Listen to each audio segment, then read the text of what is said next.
have a question to Dr. Heath about the vertical farming. About the cost effectiveness or feasibility of the farming with respect to weather conditions of the countries. Does he have some studies in this aspect? Say in hot countries, less rainy countries? No, we don't. Not at the moment. I mean, as I said, we're still quite early in this research, and the idea is now we're going to expand that out and look at a lot of other issues. So things like location will certainly be one of those issues. And there'll clearly be a lot of variability around the world, and even within countries there'll be a lot of variability about effectiveness, productivity, and so on. So we know that there's going to be a lot of differences in different locations. Cultural acceptance as well clearly will vary quite a lot. But no, we don't have any answers for you at the moment. Dr. Trabucco, I thought your presentation was just really great. There's a lot of talk that goes on at conferences like this about sustainability, but the definition of what that's about tends to be really soft. And it seems to me like LCA provides the appropriate framework for really getting down and evaluating sustainability. If you can really talk about sustainability at the level of a building, but certainly green or whatever you want to call it. And I'm wondering, and it's also interesting, Sofia, you talked about the LEED stuff, and one of the things that's going on with LEED is for version 4, they're trying to incorporate LCA as a fundamental part of it, although the materials industry is really fighting that kind of change. But Dr. Trabucco, have you done anything with the back end of the life cycle process too? I mean, what about you talked a little bit about the fact that the steel building is a lot easier to deconstruct than the concrete building. That whole, recycling disposal end of the life cycle, have you worked with that in any of your analysis? Well, not personally, but there is a lot of literature on the recyclability of building materials. And just a little note: when we talk about when I was talking about sustainability, I was talking about environmental sustainability and especially energy sustainability. For sure, also the social conditions within the tower. I don't think it's. I think it's much more interesting and pleasant to work in a highly designed tall building with a garden top roof or whatever, rather than in the standard Miesian tower, for sure. You don't have a view out, you have internal sickness, whatever. Talking about energy efficiency, it depends. If you're building something that's going to last 15, 20, 30 years, like a lot of tall buildings in developing countries, you can surely design a tall building to be deconstructed. Mr. Eiffel, when he built his Eiffel Tower in Paris, he actually designed some of the beams to be reused, not even recycled as a material, but reused as a beam. And then it's still there, and Parisians are very happy for this. But again, it depends. If you're building the Empire State Building, that's going to stay there, or the Shanghai Tower, that's going to stay here for 100, 150 years. Concrete is probably the only solution, both economically and also from the point of view of energy efficiency. But when they'll have to demolish that, it will be a nightmare, not just from the point of view of logistics, but also from the point of view of energy, because all the concrete is just going to be crushed and used as pavements in the streets. While if it was steel, you can recycle steel, or aluminum. So that's the main thing. It depends what you're building and what's the purpose of the building you're trying to design. Thanks. Hi, I've got a question for Dr. Trabucco. Firstly, it was a really great presentation, great research. It's really interesting to hear it. You talked about trying to reduce the embodied carbon of the Lombardy Tower through, going with the steel solution. Did you look at replacing some of the cement with GGBS, or fly ash and increasing the recycled content of the rebar and stuff like that? Or was your base case for the embodied carbon using 100% Portland cement and 100% virgin steel? Well, there is actually, I didn't mention this in the presentation, but the Palazzo Lombardia building have, I don't know what's the English translation for this, sorry. There are some empty PVC balls in the concrete, bubble duct, exactly, to save concrete.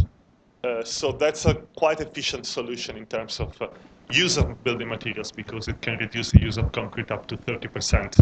And then if you use fly ash concrete, that's an additional saving in terms of embodied energy.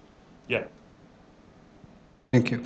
Dario, thank you very much for a wonderful presentation. Just one comment to follow up on your remarks about deconstruction. It's, if you take it a little further, it's really more than just recycling the material.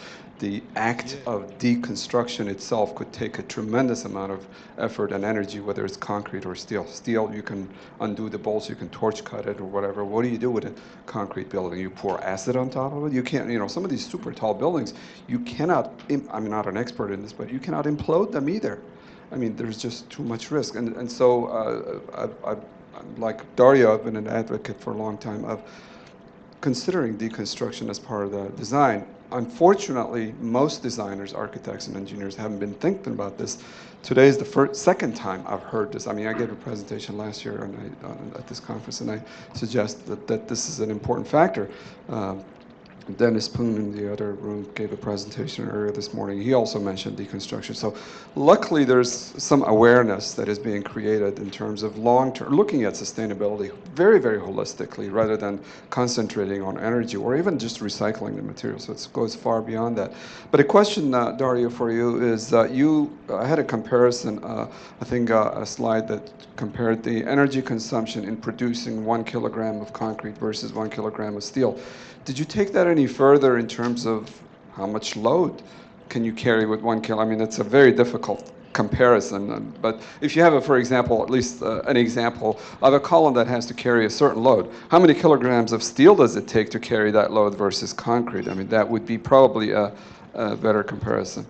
Well, that's exactly why I try to compare just using literature-found data as two similar buildings.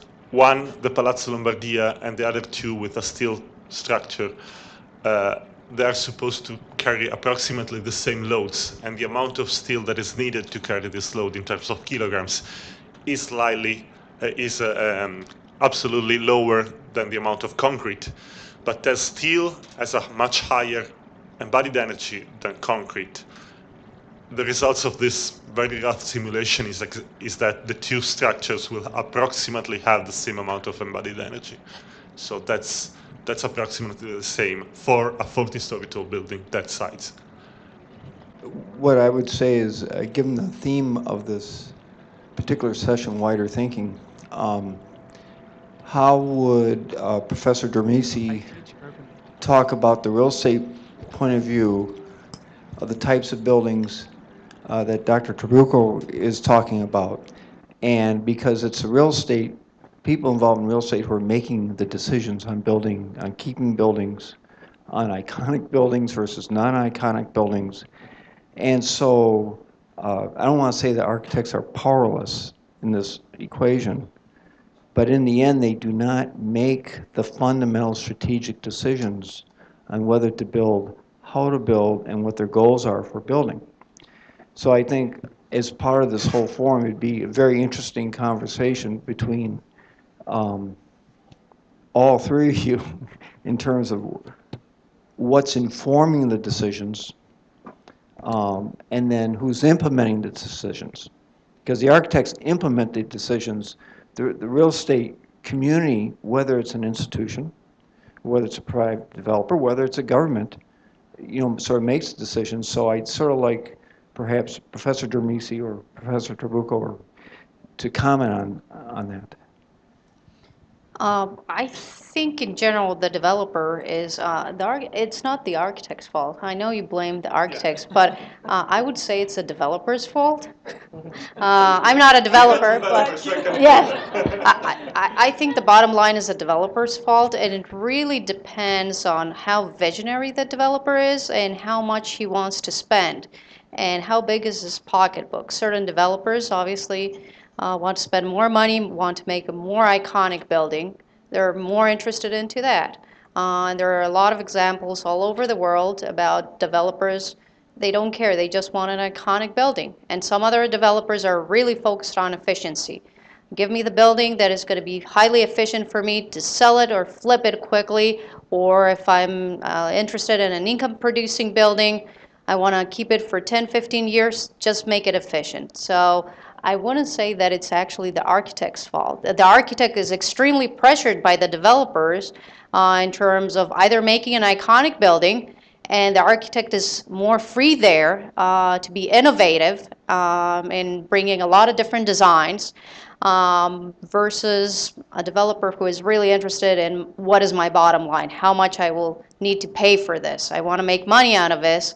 Yes, put some iconic features, but if I don't need to pay for it, that will be great for me. So I think developers, institutions are the main culprits of what's going on. And I don't think they're really interested in decommissioning of buildings. They're interested in just developing it, either selling it immediately or keeping it for a few years. They're not even into the discussion, what am I going to do with it after 50 years? They're not going to be the owners of that. So it's a far shorter view of what am I doing right now. The architects are the ones that I think should think more long-term. This building is going to have my name. The developer name is going to be forgotten. It was developed sometime. But in any presentation I have been, it's always the architect's name that is going to be there. So I think what the architect needs to be focused is, this is going to be more my legacy. The developers come and go.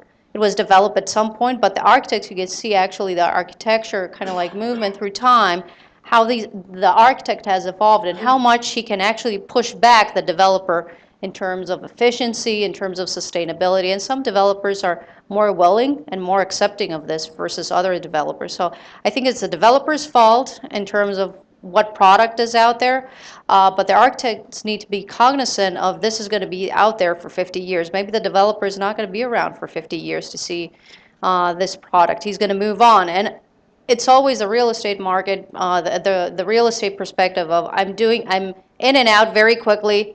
I'm making that investment. The architect is more about legacy. That's kind of like the way I think about architecture.